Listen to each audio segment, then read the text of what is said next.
बाद मुझे एक और भयंकर बीमारी हुई, टिटनेस, और उस बीमारी में मेरी मृत्यु हो गई।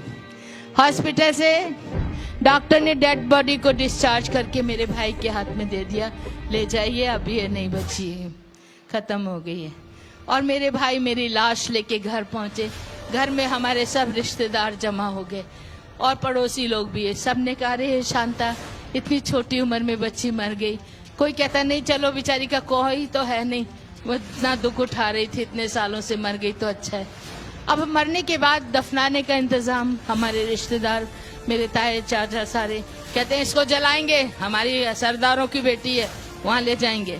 मेरे भैया ने कहा नहीं नहीं, मेरी बहन है, क्रिश्चियन है, यीशु को मानती है, हम क्रिश्चियन चर्च में लेके जाएंगे। दोनों में लड़ाई शुरू हो गई और चाचा लोग सब नाराज होके चले गए।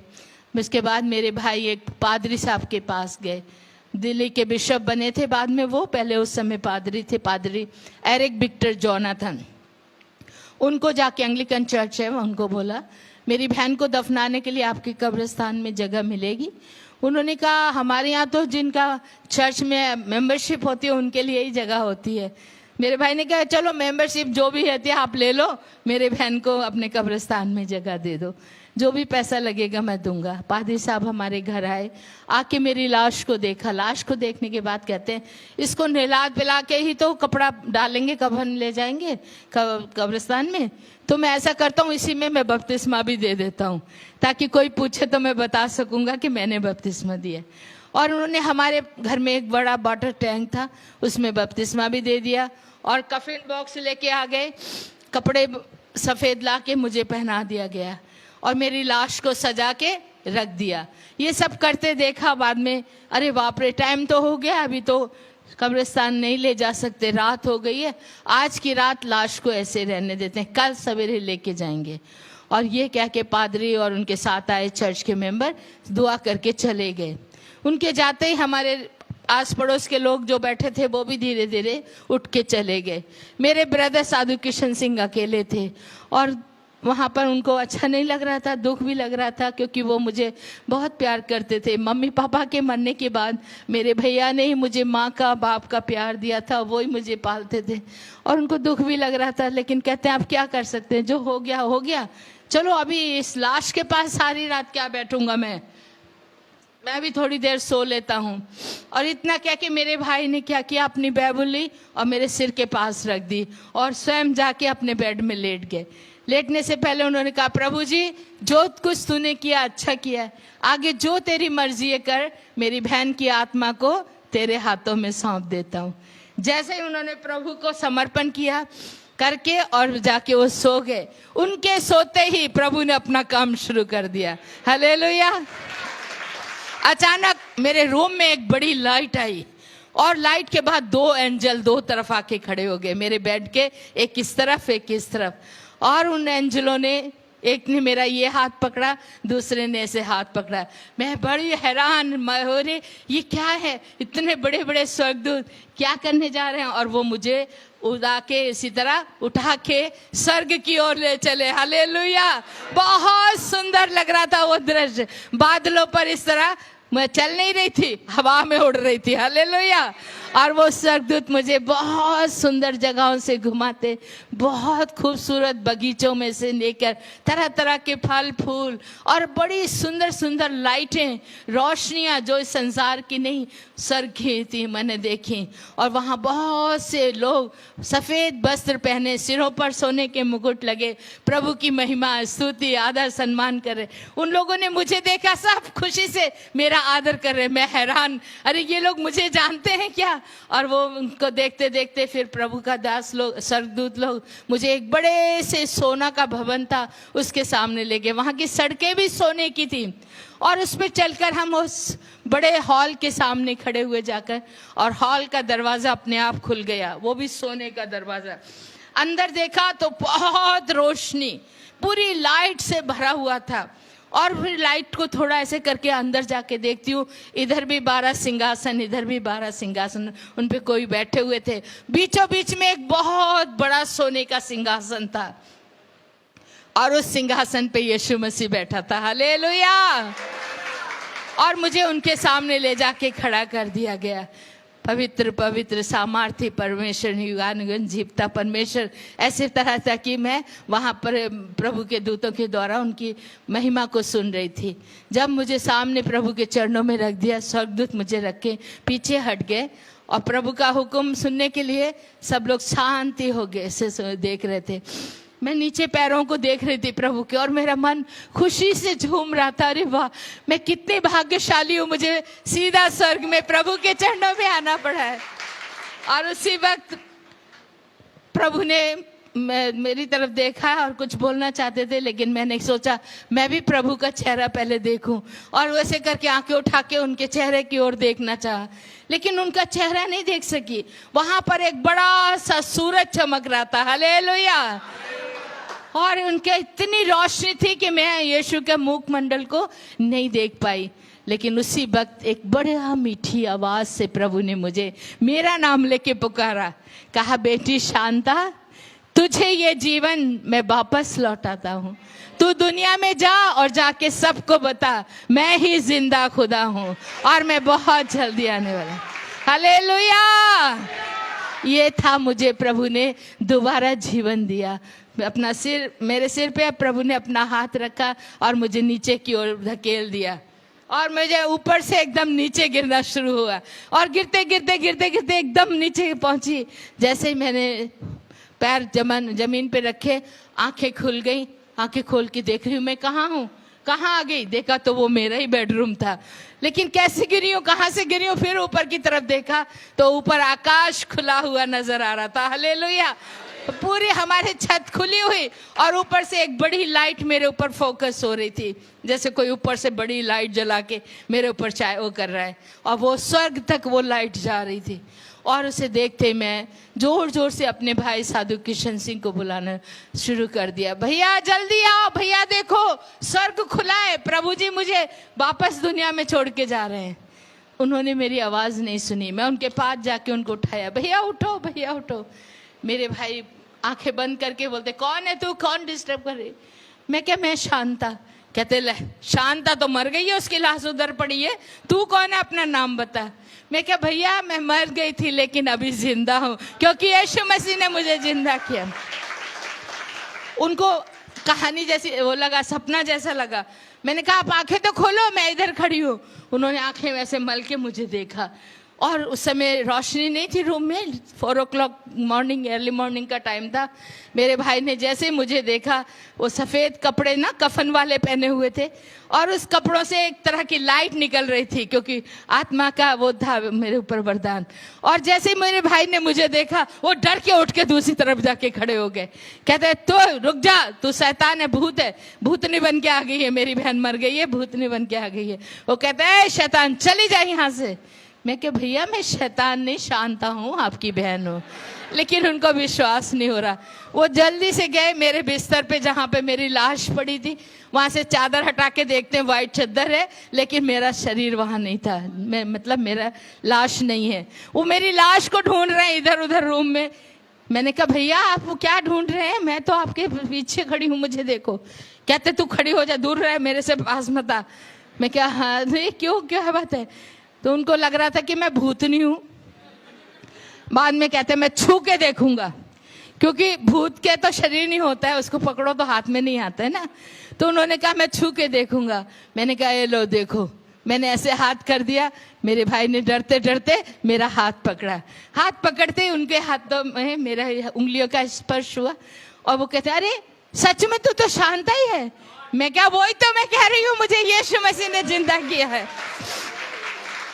इतना सुनते मेरे भाई उसी वक्त नील डाउन होके प्रभु का धन्यवाद करने लगे, और मैंने उनको सब बताया स्वर्ग में कैसे कैसे मैंने क्या देखा और प्रभु ने कैसे मुझे वापस भेजा है। वो कहते, मैं पादरी को जाके बता के आता हूँ, नहीं तो उन्होंने कब्र खुदवा देनी है।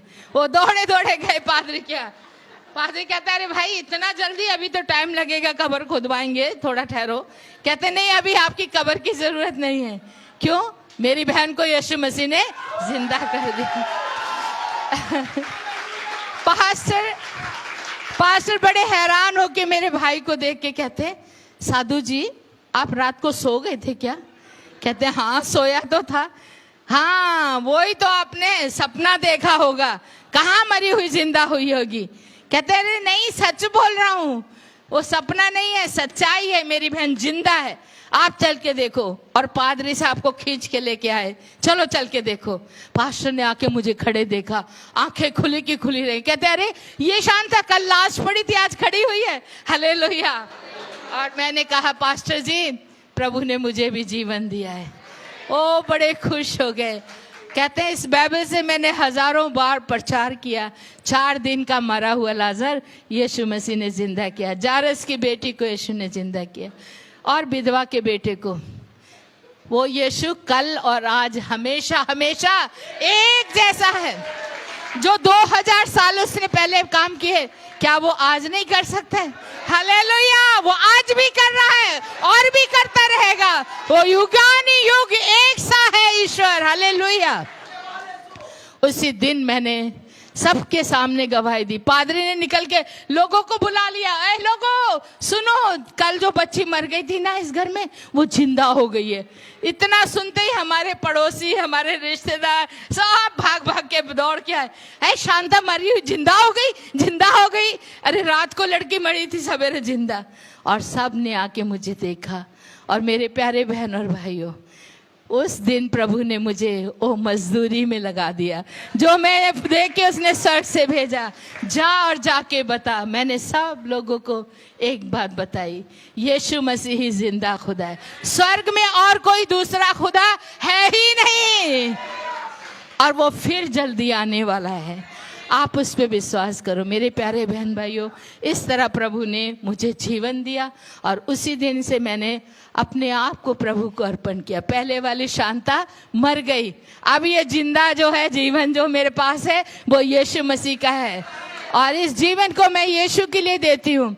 मैं आज से सेवा करूंगी। मेरे रिश्तेदारों में से सब नाराज हो गए, उन्होंने हमें नहीं जाने देने की सोची। मेरा ताया, मेरे पापा का बड़ा भाई था, मुझे बहुत रखता था अपने पास। कहता खबरदार जो तूने ऐसा आवाज की, तुम हमारी सिक्कों की बेटी है, तुम गली गलों में जाके साधुनी बन के तुम नहीं जा सकती, यीशु की सेवा नहीं प्रचार करना, बस करो, चलो अंदर जाओ। वहाँ इतने लोग सुन रहे थे, बाबा कर रहे थे यीशु की, सबको भगा दिया और हमें मारते हुए अंदर ले गए। मुझे भी, मेरे भाई को भी बहुत मारा पीटा, रूम में बंद करके गालियाँ दे के कहते तुम्हें नहीं निकलने देंगे। देखो इतना बड़ा चमत्कार देखने के बाद भी उनका मन इतना कठोर पत्थर था, और उन्होंने मारना शुरू किया। कहते इन दोनों बहन भाइयों को आज ही मार डालो। पहले तो भाई साधु बना था, उससे पहले इसका मामा भी साधु। हमारे सरदारों को बदनामी देते हैं, इनको नहीं रहने देना। मारने की उन्होंने योजना बना ली। रात के 2 बजे 2 गुंडे आ गए और खिड़की में बाहर खड़े हुए, दरवाजे को ताला था, हम कहीं भाग नहीं सकते थे। गोलियां सीधी हमारे सामने करके बंदूकें, कहते हैं सीधे हो जाओ, हम तुम्हें मारने लगे हैं, अगर आज भी तुम यीशु को छोड़ दोगे तो तुम्हें छोड़ दिया जाएगा। हमने कहा नहीं, हम अपने यीशु को नहीं छोड़ेंगे। तो ठीक है, बुला लो उसको, वो बचाएगा, तुम्हें देखेंगे। हमने कहा हमारे यीशु को बुलाना नहीं पड़ता है, हमारा प्रभु हमेशा हमारे साथ रहे, वो अपना काम करेगा, हम अपना काम करेंगे। हम अपने प्रभु के लिए कुर्बान होने को तैयार हैं, मर जाएंगे लेकिन प्रभु को नहीं छोड़ेंगे। अब वो गोली मारने लगे। मेरे प्यारे बहन भाइयों, आंखें बंद करके हमने प्रभु से एक ही कहा, प्रभु हमारी आत्मा को स्वीकार कर। मुझे बहुत खुशी हो रही थी, अरे मरने के बाद तो कितनी सुंदर जगह देख के आई हूँ, वहीं जाना है, चलो जल्दी करो जल्दी करो। लेकिन प्रभु का धन्यवाद हो, जैसे वो गोली मारने वाले थे, ठीक उसी वक्त एक बड़े जोर की आवाज हुई, हैंड्स अप। हैंड्स अप की आवाज सुनते वो मारने वालों के हाथ हिल गए। पीछे घूम के देखा तो इतने सारे पुलिसमैन आके खड़े हो गए, और पुलिस वालों ने तुरंत उनको अरेस्ट कर लिया, बंदूकें छीन ली। हमने आमीन करके आंखें खोल के पुलिस को देखा, हम हैरान हो गए। अरे पुलिस तो कभी बिफोर टाइम आती नहीं है, वो तो गैस होने के बाद ही आते, आज कैसे पहले आ गए। और पुलिस ऑफिसर को पूछा मेरे भैया ने, सर आपको किसी ने इन्फॉर्म किया, आप कैसे आ गए सही समय पे? वो कहते हैं हमें किसी ने इन्फॉर्म नहीं किया, हमें पता नहीं था, हम तो नाइट ड्यूटी दे रहे हैं, जाना था दूसरी गली में, पता नहीं कौन सी शक्ति हमें इस गली में लेके आ गई। हालेलुया। वो हमारा परमेश्वर था। तो इस तरह 5 बार प्रभु ने मुझे मौत से बचाया। उसी समय हमने सब कुछ छोड़ दिया। 7 करोड़ की प्रॉपर्टी थी जो मेरे दिल्ली करोल बाग, बहुत अमीरों की रहने की जगह है जहाँ मेरे पापा रहते थे। बहुत कुछ सामान था, सोना चांदी, सब कुछ छोड़ के सबसे कीमती तोहफा, सबसे बहुमूल्य चीज परमेश्वर का वचन लेके हम घर से निकल पड़े। हमें कुछ नहीं चाहिए, यीशु चाहिए। बहुत कष्ट का, दुख का है ये। इसके आगे मैंने बहुत तरह तरह से परमेश्वर की से गुजरी हूँ। मैं आपको फिर समय शाम का भी होगा बताऊंगी। पर ये बता दूं कि जिस समय घर से निकले हमारे ताया जी ने फिर भी हमें मारने की कोशिश की। हम अपनी कार से स्टेशन तक जा रहे थे, 2 बार हमारी गाड़ी पे फायरिंग हुई। इधर से बिल्कुल नज़दीक आके किया फायर। ठीक उसी वक्त ऐसा हुआ, गाड़ी को झटका लगा, मेरे भैया का सिर, मेरा सिर पीछे चला गया। इधर से आई गोली, इधर निकल गई, हमें कुछ नहीं हुआ। दूसरी बार भी ऐसे ही हुआ, दोबारा भी उन्होंने फायर किया, फिर प्रभु ने बचा लिया। हालेलुया। और हम स्टेशन पे पहुंच गए। स्टेशन पे जाके कहा जहाँ की भी टिकट ट्रेन मिलेगी हम उसी में चले जाएंगे। और हम सोचेंगे प्रभु हमें वहाँ ले जाना चाहता है।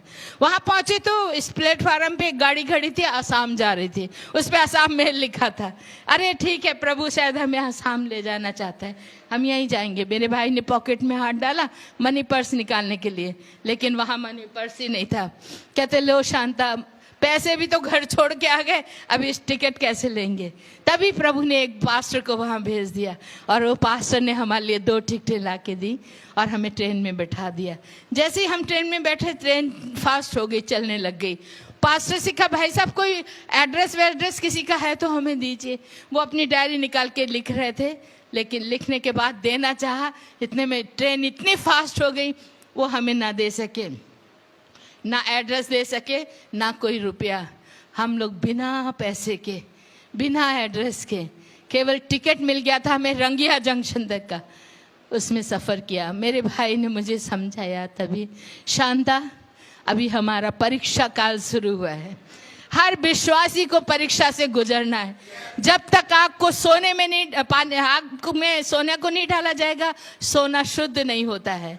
प्रभु हमें शुद्धिकरण करने के लिए परीक्षा में डाल रहा है। तुम घबराना मत, भूखे मर जाना लेकिन यीशु को नहीं छोड़ना। मैं क्या, हाँ भैया बिल्कुल। और किसी के आगे हाथ नहीं फैलाना, कभी किसी से नहीं मांगना। मेरे मामा साधु किशन सुंदर सिंह भी कभी किसी से मांगते नहीं थे। मेरे भाई साधु किशन सिंह ने भी कभी नहीं मांगा। उन्होंने मुझे भी यही सिखाया, मांगना है तो खुदा से मांगना है और किसी से नहीं। मैं क्या, ठीक है। 5 दिन तक मेरे प्यारे बहन और भाइयों भूखे प्यासे उस ट्रेन में हमने यात्रा की। दूसरे लोग खाना खाते थे, हम आंखें बंद करके बैठ जाते थे या उठ के दूसरी साइड चले जाते थे, लेकिन किसी से खाना नहीं मांगा। इस तरह पानी पी के, वो भी टेप का पानी, ट्रेन में गंदा जड़ा होता है वो ही पीते थे। उन दिनों में ये बोतलें वगैरह नहीं होती थी, वो ही पी के बड़ा मुश्किल था। 2-4 आने पैसे भी नहीं थे जिससे हम एक चाय या बिस्कुट भी ले सके।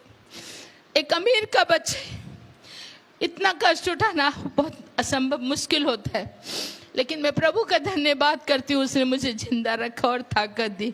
चुपचाप बैठे हुए हम चलते रहे, प्रभु की सेवा करते, और एक ही कहा, चाहे कुछ भी हो जाए मैं अपने यीशु को नहीं छोड़ूंगी, मैं अपने प्रभु की सेवा करूंगी। 6ठे दिन हम रंगिया जंक्शन पहुंच गए। रंगिया पे उतरते हमने देखना शुरू किया, यहाँ कोई चर्च होगा, हम चर्च में जाएंगे। लेकिन वहाँ एक भी चर्च नहीं। किसी को पूछा, वो कहते क्या चर्च, यहाँ कोई चर्च वर्च नहीं है, यहाँ कोई क्रिश्चियन नहीं रहता, भागो भागो यहाँ से। सब लोग हमें धुतकार रहे थे। कभी भी मैंने ऐसा नहीं सुना था। हमारे घरों में हम लोगों की बहुत बड़ी इज्जत, लेकिन उस समय प्रभु यीशु के नाम को लेने से हमारा ठुकराया जा रहा था। लेकिन कोई बात नहीं है, फिर भी चलते रहे। 6 दिन के भूखा हो गए थे, बहुत कमजोर थी, छोटी थी, 14 साल की बच्ची, आप सोच सकते। कई बार बेहोश होके गिर गई, फिर मेरे भाई पानी डाल के उठाते। हम पूरे शहर घूम लिया, सचमुच में वहाँ एक भी चर्च नहीं है। आप आज जाके देख लीजिए, रंगिया में एक भी चर्च नहीं है। थक के हार के फिर स्टेशन पे आके बैठ गए और स्टेशन पे बैठ के रो के प्रार्थना करते हैं, प्रभु जी तेरी क्या मर्जी है हम नहीं जानते, तू यहाँ हमें क्यों लाया है तू ही बता। जब हम प्रार्थना कर रहे थे, एक बंगाली बुढ़ा हमारे पास आके खड़ा हो गया और आके कहते, बंगाली में बोलता है कथे जाबन काके बिसारेन, मतलब कहाँ किसको ढूंढ रहे हो, कहाँ जाओगे। तो मेरे भैया ने कहा यहाँ कोई चर्च या कोई क्रिश्चियन बंदा है। वो कहते एक है ने क्यों ना, मैंने यहाँ कोई नहीं है, यहाँ से दूर एक गांव है हरी सिंगा, वहां जा सकते हैं, वहां पर मिशन हॉस्पिटल है, मिशन स्कूल है, उधर ही क्रिश्चियन लोग रहते हैं और इधर कहीं भी नहीं है। जैसे सुना मेरे भाई को मुझे अच्छा लगा, ठीक है बड़ी बढ़िया बात है। कैसे जाते हैं? वो कहते हैं वो सामने टैक्सी खड़ी है, बस खड़ी है, वहां जाओ, वहां से सीधा बस लेके जाएगा। लेकिन बस में जाने के लिए हमारे पास पैसे नहीं है। मेरे भाई ने उनको कहा भैया कोई पैदल चल के जाने वाला शॉर्टकट है तो बताओ। कहते हाँ हाँ है ना, रेलवे लाइन के ऊपर चल के जा सकते। रेलवे लाइन के ऊपर? कहते हाँ। कितना होगा? नहीं ज्यादा नहीं है, 10 किलोमीटर ही है। क्या बोला? ज्यादा नहीं है, 10 किलोमीटर। जो घर में अमीरों के घरों में पले बड़े बच्चे, क्या जिनके पास कार है, 2-2 कारें मेरे पापा ने मेरे लिए मेरे भाई के लिए छोड़ी थी, कभी हम पैदल नहीं चले। 10 किलोमीटर। वो असम वाले क्या कहते हैं, नजदीक ही है, ज्यादा दूर नहीं है, 10 किलो पैदल, क्योंकि वहां वो लोग चलते हैं, हमसे तो चला नहीं जाता। मेरे भाई ने मुझे कहा चलो शांता हम जाएंगे। मैं क्या भैया बिल्कुल नहीं, मैं तो खड़ी भी नहीं हो सकती हूँ, 6 दिन की भूखी प्यासी और मेरे पैर छिल चुके थे। मैंने कहा नहीं मैं नहीं जा सकती, यहीं हम भूखे मर जाएंगे, लेकिन हम नहीं जाएंगे। मेरे भाई ने कहा हमारा यीशु जिंदा खुदा है, वो भूखे मरने नहीं देता है। शेर के बच्चे तो भूखे मर जाएंगे, लेकिन प्रभु अपने बच्चों को भूखे मरने नहीं देता। हालेलुया। और कहते आओ हम तेरे लिए प्रार्थना करेंगे। मेरे भाई ने मुझे खड़ा करके मेरे सिर पे हाथ रख के मेरे लिए प्रार्थना की, ऐ पिता मेरी बहन को शक्ति दे, ये कमजोर है, बच्ची है, ताकत दे कि हम उस गांव तक जाएं और तेरे लोगों से मिलकर तेरी महिमा कर सकें। जैसे प्रार्थना हुई उसी वक्त आत्मा का अभिषेक उतरा। हालेलुया। और मैं उछलने लगी, एकदम मैं खड़ी हो गई। मैं क्या हाँ भैया अभी ठीक हूँ, चलो चलती हूँ, और चलना शुरू कर दिया। और कहाँ, वही रेलवे लाइन के ऊपर बड़े बड़े पत्थरों पर चल के, कांटे और बिच्छू भरे रास्तों पर, बहुत मुश्किल था। उसी सफर पर चलते जा रहे, चलते चलते कितनी बार मेरा पैर फिसल गया, गिर गए, कांटे चुभे पैरों में, पत्थर से कट गया, गिरते ही चोट लगी, हाथ पैर घुटने छिल गए, वहां से भी खून बह रहा है, सिर पे ट्रैक पे गिरी, ट्रैक लगा सिर पे, यहाँ से भी खून बह रहा था, पूरा खून ही खून बहता जा रहा था, और फिर भी मैं चलती जा रही थी। मेरे भाई ने मुझे देखा, मेरी आंखों से आंसू बह रहे थे। कहते शांता ये तो गलत कर रही है तू। मैं कि क्या, ये तेरी आंखों से आंसू क्यों निकल रहे? प्रभु का वचन में क्या लिखा है? याकूब 1 अध्याय 2 पद में लिखो, पर देखो वहां लिखा है, ऐ मेरे भाइयों जब तुम्हें तरह तरह की परीक्षाओं से गुजरो तो तुम क्या करना? आनंद मनाना। हालेलुया। मेरे भाई कहता है आनंद मनाओ, खुशी मनाओ, नचो ते गाओ। मैं क्या, इसी हालत में कौन गा सकता है, कौन नाच सकता है? मेरे भाई कहते हैं हम करेंगे, चलो हम लोग गाना गाते जाएंगे। मुझे उठाया, मेरे पैरों में बिल्कुल बहुत छाले पड़ चुके थे, जोंकें भी लगी हैं, वहां से हमें बहुत जोंकें होती है रास्तों पर, इतनी मोटी मोटी जोंकें, पूरा पैरों से खून बह रहा था।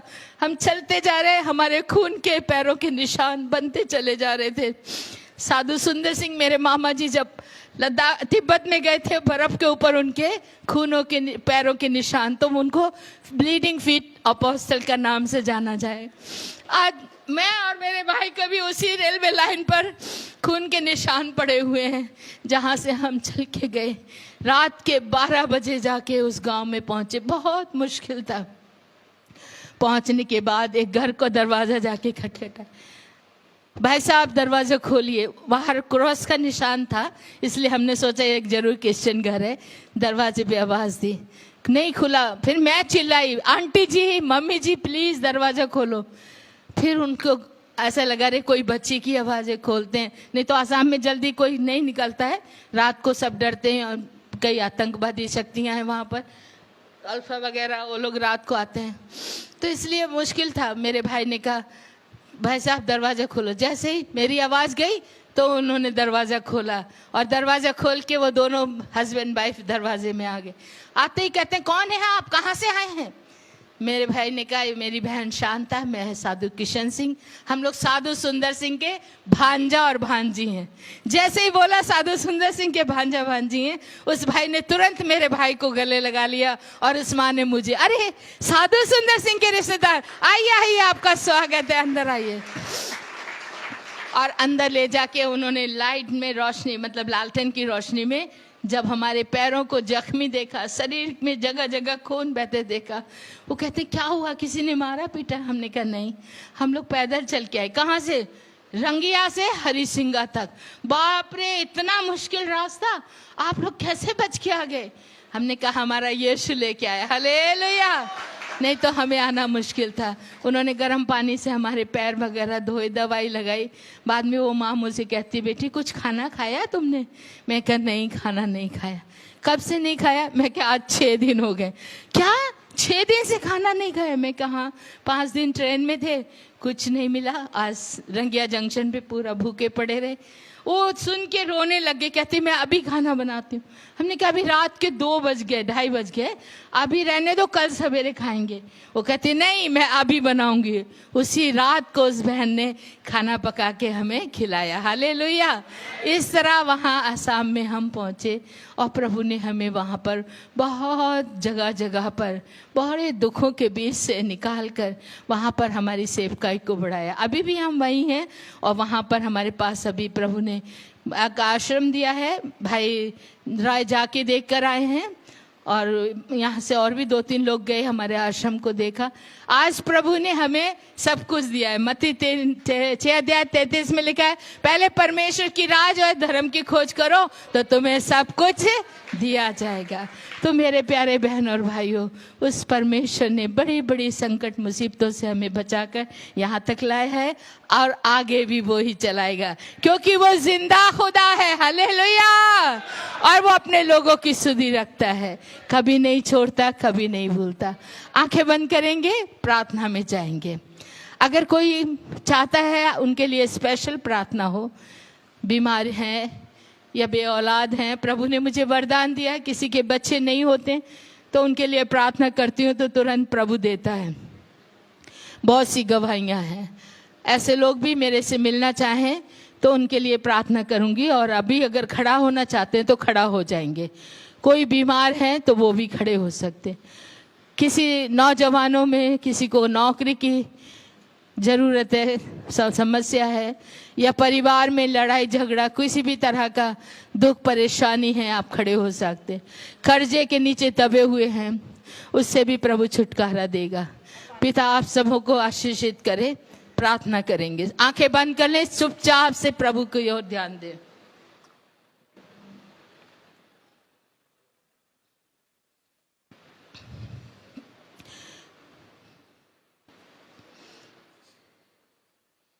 आइए हम आंखें बंद करेंगे और प्रभु से प्रार्थना करेंगे। इन सभी विषयों के लिए स्पेशल प्रार्थना, मेरे बाद में फिर पास्टर आएंगे, वो प्रार्थना करेंगे। Hallelujah, hallelujah, hallelujah. सर्वशक्तिमान सृष्टिकर्ता पिता परमेश्वर, स्वर्ग और पृथ्वी का अधिकारी, हर तरह के अधिकार प्रभु आपके हाथ में सुरक्षित हैं, और आप हर तरह के दुखों से छुटकारा देने वाले, जीवन देने वाले, मुक्ति देने वाले, शांति देने वाले, पापों से क्षमा देने वाले, चंगाई देने वाले, जीवित समार्थी परमेश्वर। प्रभु मैं इस समय इस सभी बहन भाइयों को जो यहाँ पर खड़े हैं, किसी भी तरह की इनकी समस्याएं हैं, परेशानियां हैं, दुख हैं, मुसीबतें हैं, प्रभु इनसे इनको छुटकारा दे, क्योंकि पिता परमेश्वर मैंने अपने अनुभव से जाना है कि तू जिंदा खुदा है, तू सुनता है दुआ को, तू पूरा करता है हर एक की मुराद को।